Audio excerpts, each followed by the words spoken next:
Hello, welcome to MedSpaTrends.tv. Today, I'm so excited. I just had a little pre-conversation with William Brandham, who is the wonderful founder of an EMR, the best EMR company that I have found out there called Pabau, and it's Pabau.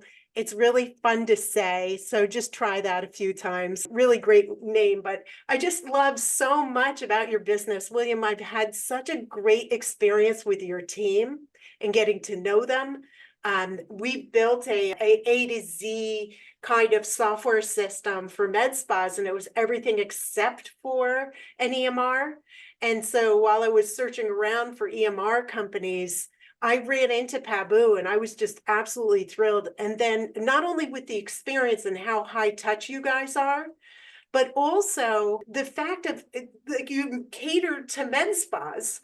I know that you also, we'll talk about your story, it caters to medical offices as well, but the fact you know the med spa business so well and aesthetics so well, and it's populated with all of that kind of stuff that they need, that's insane. It was great. And the team, I just felt like everything I said, you're like poised to build, because it's not like talking to little kids in your company. They're people with a lot of passion, heart and soul.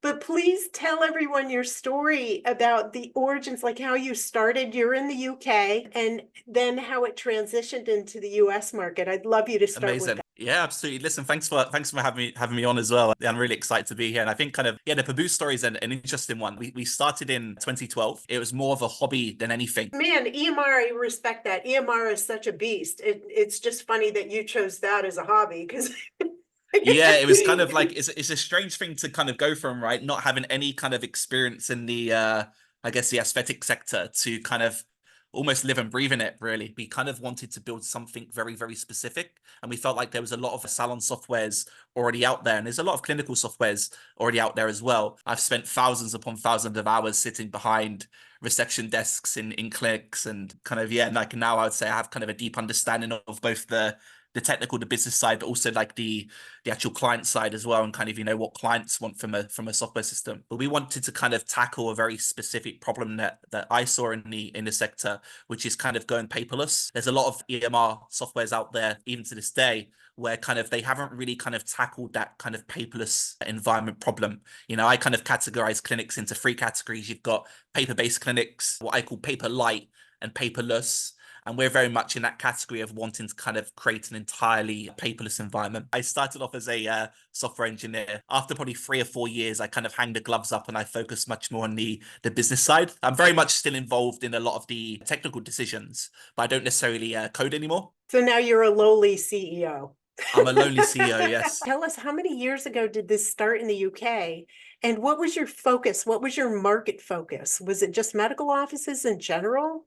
So it's really funny, like the software itself from kind of day one, as I mentioned, it was never meant to be kind of a medical software. It actually started off as a birthday mailer. So, kind of when it comes to someone's birthday, they get a nice little email from our software or a text message wishing happy birthday.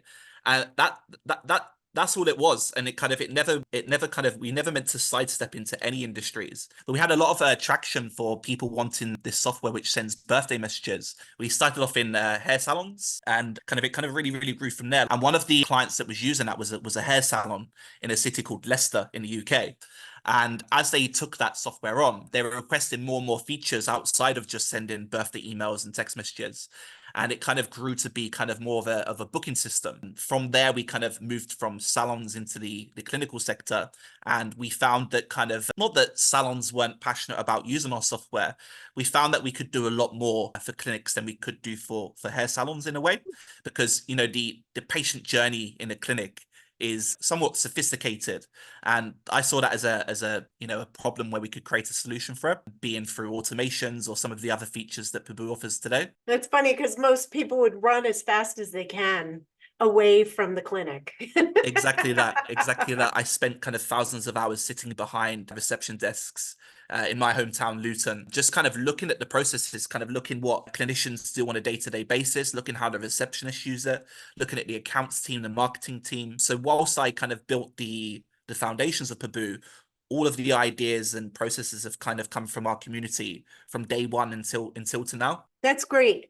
That's really incredible. That's valuable. And the funniest thing, I know, William, it's hard for you to understand this, like to know this because you're in the weeds. But that right there, the part of you that actually sat behind the desk and lived the day of the clinic, that's oozing through your culture. That's the ooze. That's exactly what I felt. They really care about how someone feels and how things are working in real life with the software system. So thank you for that. It actually started in 2012, right, as an official business and just exploded through the UK. Yeah, yeah. So kind of it's interesting because the first several years of the business, it was kind of almost only the UK. We were in a lot of countries, but we're in a lot of countries because we had some enterprise kind of chain clinics which themselves were in a lot of countries. So we kind of had businesses around the globe, but we didn't necessarily have traction in many countries outside of the UK. And then kind of fast forward over the past kind of 12 or 18 months, the majority of our business is coming globally. Like we still sign up a bunch of clinics in the UK, but we already have kind of the market share there. And what we're finding now is we're getting a lot of clients sign up from the US, Germany, France, and kind of it's really now expanding to be a global business as opposed to kind of a business in just solely in the UK. Great. Good for you, William. That's incredible. You started really building your momentum inside the United States. And Yes, yes. what's the big difference that you've seen in the US market? What's something that you had to change? A different trend that you see in the US market? So I think kind of one of the big differences over there that's not kind of is somewhat common here in the UK. What we find in the US is a lot of clinics end up using kind of salon software to run their clinics. I don't know the reasons why, maybe because they feel like there's not the clinical software out there that suits their business and they probably get more out from using a salon software. But we find ourselves competing against software which isn't necessarily an EMR. Which is great for us, right? Because we kind of come in with the pitch of and going paperless, being able to take photos. And some of the systems out there are kind of focused on kind of being kind of an all-in-one. One thing that so Pabau is very much an all-in-one, but we focus specifically on the clinical sector. Whilst I said in the early days we would kind of tailored towards hair salons, etc. Now we're very much focused on kind of a small number of specialities within the clinical sector, as opposed to trying to do kind of hair salons, barbershops, etc. Okay. So it's legit EMR and it has been for years in medical offices. And then it's also been a legit EMR for the medical spa and the aesthetics industry, right? Correct. Yes. Yes. So our main business, I would say, is kind of what we class as medi aesthetics. So like your typical kind of Botox, fillers, those type of clinics. But we also do a lot of cosmetic surgery, physiotherapists, neurology, etc. So kind of when I say kind of the clinical sector, I won't list them all now, but we see that as Mhm. being kind of almost 20 specialities that we can kind of go into. So you're working with medical offices, but you're also working with med spas, which is cash pay, right? Not insurance billing. Pabau is serving both. What's your advice to physicians, let's say, who might have an EMR? They hate their EMRs. Everyone doesn't like their EMR, right? But how do they transition to Pabau? So I would say kind of it's about kind of setting goals, kind of what is the goal. So like the goal, goals are good for setting the direction, but it's putting the systems in place that kind of make the progress. I think kind of many problems arise when you spend too much time thinking about the goal and not designing the systems. So what I mean by that is kind of, what does it look like to go paperless? There's still a lot of clinics out there that aren't, as I mentioned earlier, entirely paperless. You'll find that they kind of, I don't know, maybe they're using their software for booking in the appointments, taking payments, but then when it comes to signing a consent form, they're either not using anything at all, or they're having to integrate with a third party. I would kind of first ask the question to clinics, what is the goal? Is the goal to go paperless? Okay, how does going paperless look like? Okay, how does the patient journey look like? What's your branding look like, et cetera, et cetera? Because it's kind of like is a big answer to a small question, I know, but I would say kind of almost just mapping out that entire paperless journey. And kind of what we do really, really well at Pabau is we have an app called Pabau Go. And it's just a really simple 5-step process. So when a patient comes into the clinic, and it's the same in the US, it's the same in the UK, they kind of tend to go on this 5-step journey. Step 1, we check their patient details. Step 2, they complete a medical history form. Step 3, they sign a consent form. And then usually for insurance purposes, we take photos and do the treatment notes, and then also send off the aftercare. So kind of, I think one of the biggest mistakes that clinics make is they think that they can kind of get this all done from day one, right? So they kind of say, hey, I'm using software X, I'm going to jump to software Y. And they think that, say, software Y is going to solve all problems from day one. But really, it's kind of like an iterative process. You know, you very much, you move software systems. And just like we do at Pabau, we're constantly changing and evolving our processes. So yeah, you'd go ahead and load in all of your consent forms from day one. Yeah, you'll go and put all of your treatment forms from day one. But really kind of you evolve them like we do at Pabau with our client feedback. It's a constantly changing process of trying to kind of chop and change things and try and get the most out of your software system. And I can see what you're saying, that it does require behavioral changes behind the desk. So Definitely. when they get your system. And the thing I really love about your system, and by the way, if anyone wants to check it out, go to Pabau, it's PABAU.com/go hyphen EMR. And that shows you the aesthetics version of the EMR. And what I noticed is you don't have to, if you're a new practice, they have it all populated. You can either populate it with your own consent forms and things of that sort, but they've got a lot of that stuff already built in. We have like several thousand templates from the off-go. So what a lot of, particularly new practices, it's always quite nerve-wracking. Like when you've just kind of coming into the industry, it's quite actually nerve-wracking taking on a software system because you've got to come up with, okay, let's take one service, for example, Botox. You know, you've got to have the Botox consent form, the treatment form, then sometimes medical history, pre-care, aftercare, recalls. Like there's a lot of processes that need to be set up for one service. We have a lot of that stuff by default with Pabau. Because we've been doing this so many years, we have a whole host of templates that clients can choose from pre-care to aftercare to consent forms, etc. That's great. And I also, the biggest question I get, can I do charting? Yes, you can do charting. Can I upload pictures? Yes, you can upload pictures. Absolutely. You've made it so easy if you have no idea what an EMR is and what you're supposed to do with an EMR because you're a nurse and you want to start a practice. It's almost like it's teaching you at the same time. That's the Absolutely. impression I got. It's very visual too. And then I also like how you have it modularized. So if someone's not doing insurance billing, you just turn the module off.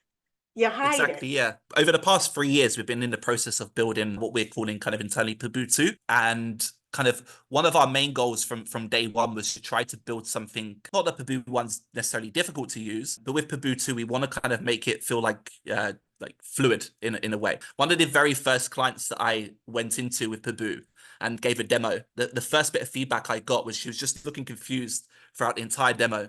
And she turned around to me and said, it looks like a computer system.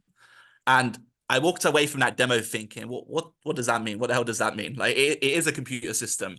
Years later, it kind of hit me in a way. I know exactly what they mean now. And kind of the way that we've kind of rectified that with Pabau 2 is kind of people just want to use something that's easy, right? If you've got an iPhone or an Android, it's just so easy to use. Okay, yeah, the first couple of days you're learning it. But what we were finding with Pabau 1 is it was requiring quite a lot of training for clients to actually get onboarded.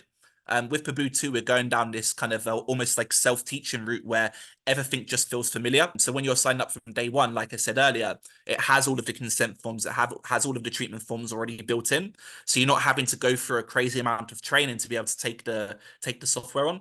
And then if you did want to become a more kind of advanced user, that's something that you can do further down the line rather than having to go through all of this kind of pre-training material in order to be able to go live on the software. Yeah, and that's the thing too, is like everyone doesn't need all of the features right away. I always encourage, especially new practice founders, to just take it step by step. But it does get me mad when I go to a doctor's office and I'm filling out paper. Yeah. And even when you're doing the online forms, when you get to the office, they have more forms. It's like, why? Yeah, yeah, and those clinics would still tell you that they're paperless. Yeah, yeah. A lot of times the forms aren't even populating the EMR. It's going to someone who's having to type it in. Yeah, it's a very important point, and it kind of goes back to what I was saying about kind of mapping out your processes in a way, because a lot of clients make the mistake of, like I said, when they're going live on a system, they're transitioning to get things ready for day one for the launch, right? But like I said, that the software is constantly evolving. The processes need to constantly evolve. Your software will never be ready. And that's a good thing, because you should always be changing and evolving. So like you've mentioned there with, what some people do on Pabau and other systems is they'll create a form and they'll request the patient name in the form, first name, last name, date of birth. But then when that form is being saved, it's just being saved as a treatment note. And Pabau has this feature where you can link these fields to the actual patient record. So a common one is with insurance, when you're collecting like their insurance provider name, the authorization code, the membership number. You should link that stuff to the patient record, so it's not just being populated as a treatment note, but actually reflecting to the client record. Yeah, right on. So if someone doesn't even know what to look for in an EMR, whether you've been working with your EMR for years, or you're looking at new ones, or you have no idea what an EMR is and you're learning, I would love to know from you, from an aesthetics viewpoint, what are the top priorities of things that you should expect from your EMR? Sure. So I'll break it down to kind of the what we call the simple components with Pabau, because obviously it has thousands and thousands of features. But I think it's really important as a software company of knowing when to say no in a way. Like, we get thousands of requests on a weekly basis, but really it comes down to kind of the making sure that the key components are working really well. And I'd list those as being the calendar, obviously the EMR, so like the patient side of things, making sure that the software has great treatment charting. If you're doing Botox, are you able to store your batch numbers, your expiration dates, etc.? Then moving on to kind of the point of sale, making sure that you kind of have a good point of sale system.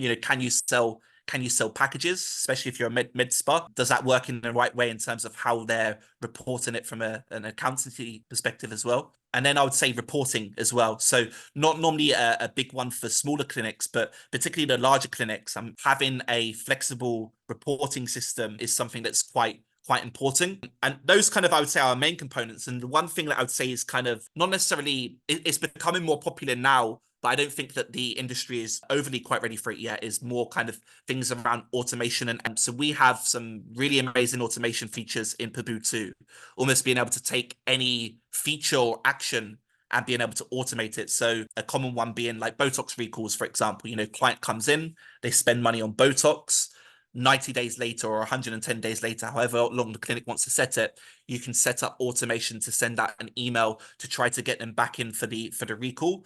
And Pabau's very, very flexible at doing that. Like a lot of software systems out there, they'll send a recall X amount of days after, but it's not massively customizable. Pabau's customizable in the way that, like, I was with a client a couple of weeks ago, and they were showing me how they'd used Pabau automation in their clinic, and it was incredible. They'd automated it to the point where clients would get different emails based on the type of client that they are. So they have a mixture of patients, some of which book online and some of which book over the phone. And what he had done is, for the clients that were being recalled for Botox, if they were a client that was booking online, he would actually attach a book now button at the bottom, which when they clicked, it pre-selected Botox, the employee, and it was just jumping straight into selecting a date and time. And why that kind of impressed me is because it made booking kind of Botox recalls occur in about 2 clicks. Literally, they click the date, the time, and it's straight away booked in, and not even having to choose the service or the employee. So that was really incredible to kind of see that. And I think, as I mentioned, the AI side of things, we have some AI built into Pabau, being able to detect risk, for example, for the more kind of general practice side of things, being able to look at contraindications. So if a client's coming in and they're having, I don't know, a hydrofacial and they have a allergy to shellfish, we can use AI to put the two together and actually flag to the receptionist booking in, saying, hold on a minute, you can't book this treatment in because they have an allergy to shellfish, and that's a contraindication to a hydrofacial. Wow, that's amazing. And it's so funny too, because, lots of times I'll have conversations like this with the founders and the med spa and aesthetics practice owners that we're working with. And we'll mention things like that and they'll get overwhelmed. And I'll say, no, what that means is you don't have to do anything. Yeah. It's funny because we're in quite a niche area with Pabau. Like, you get a lot of software systems out there which are kind of very, very small, but they've kind of purposefully built it in that way. They have tons and tons of clients.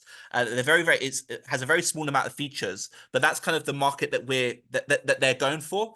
With Pabau, we're in this interesting market where we cater for both the really small kind of Botox injector that sometimes works out of the garage to massive clinics. And kind of to do that, you kind of have to master the almost the training side, being able to look at what type of clinic they are, what their ambitions are as well. Because like you rightfully said, if there's someone that's looking, scared and reserved, you don't want to go in there and hit them with AI and automation and all of the features that Pabau offers. Sometimes they just want to use the calendar, and that's absolutely fine. And, if they did want to learn or they're willing to learn more, then they can kind of do that on their Pabau journey. They don't have to do that from day one. Yeah, right on. Love it. And that's the key, is it can be as simple as you want. And even when it gets robust, it's designed in a way that makes it super easy from the user perspective. So Exactly. like that user interface is incredible. It's incredible.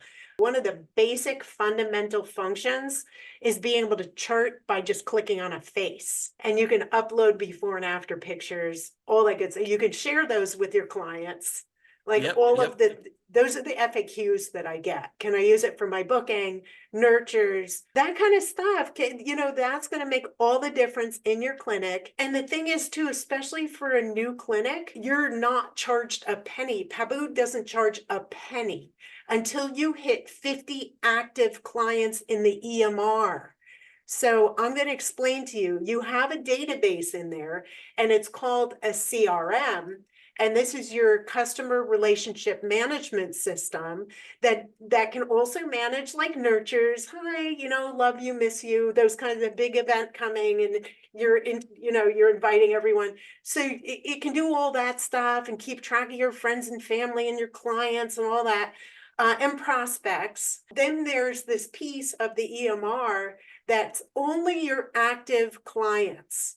So when you have 50 active clients, you're not getting charged a penny until you exceed that. So to me, that's incredible. That's putting, like, William, you've put your money where your mouth is, and you're saying, we're behind you. We want you to succeed. And I'm hoping by the time they hit 50 active clients, they're like, to like how little you're charging after that. Like your charges are so small after that. It's just incredible to me. Yeah, no, I think our kind of making money as a business is just a byproduct of building great software, really. Like our number one motivation isn't to wake up every morning and make tons of money, right? We just feel like that's something that naturally happens of building great software. Like we want to reduce the boundaries for clients on being onboarded to Pabau. I said to you previously, like I want the entire world, like all doctors in the world, all medi spas on our platform, and especially the newer kind of entrepreneurs coming into the industry. So that's why we kind of have this option where, if they win, we win kind of thing. They win the moment they hit 50 clients, usually that's the point where they can kind of tend to afford to invest in software. And at that point, if they're doing well, then, they end up signing up to our platform. Yeah, that's great. And I can say with great, this interview can end up being out on the internet for decades and decades. And I can say from the bottom of my heart, just from everything I've learned and experienced from you actually today and your team over the past several months, Pabau's in my heart. I want to see you guys do really, really well. I'll say it again. I'm going to go ahead and shamelessly plug pabau.com. It's Pabau. Again, say it out loud because it's so much fun to say. And then go to /go-EMR, and that brings you to aesthetics.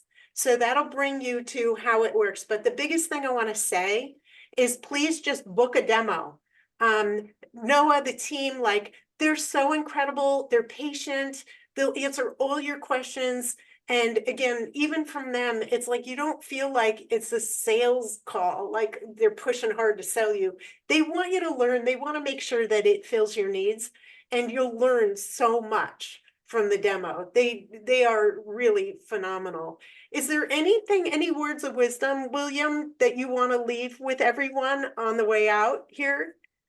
Yeah, no, I think I think you've pretty much nailed it there. I think with Pabau, there's no contracts. I know some software systems out there, they tie you into a contract for X amount of months. I'm not saying that's necessarily a a bad thing, but like you said, we put our money where our mouth is. The risk is on us in a way. We know that it's a big decision to move from one software to another, but we do have a very high retention at Pabau in terms of the number of clients that we're keeping, and we're constantly, like I said, we're constantly investing into the product. It's been over a decade now, but we're still kind of plowing everything back into the software system, especially with Pabau 2. So yeah, we appreciate it's a big system, but certainly come and check us out.